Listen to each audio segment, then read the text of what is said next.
سلام. TPO یعنی چرا این حواشی ناخون دست از سر کچل ما ناخونکارا بر نمیداره؟ به خدا دیگه دیوونمون کردیم. حالا TPO چیه؟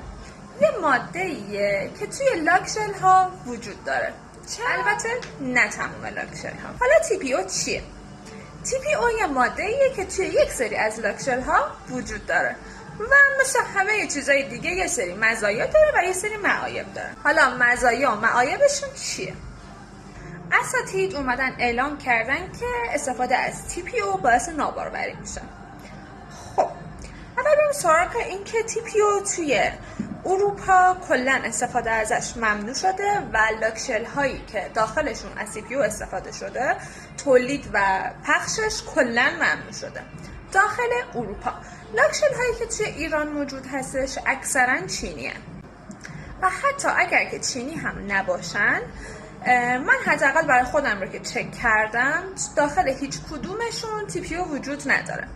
اما حالا حتی اگر که وجود هم داشته باشه، مسئله که وجود داره اینه که دانشمندای عزیز اومدن تحقیق کردن روی حیوانات و به این نتیجه رسیدن که ممکنه روی باروری تأثیر بذاره، اما به هیچ وجه تایید نشده و هیچ قطعیتی نداره.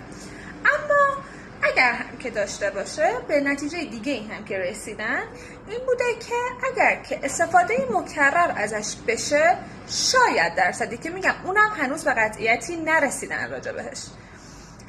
اگر که ماهی یه بار شما میایین ناخنتون رو ترمیم میکنین که یک چیز روتین هست، هیچ خطری شما رو تهدید نمیکنه و حتی اگر که مسئله هم باشه برای ما ناخونکاراست که مثل کلی عوارض دیگه ای که داریم به جون میخریم به خاطر کاری که عاشقشیم و دوستش داریم، اینم داریم به جون میخریم.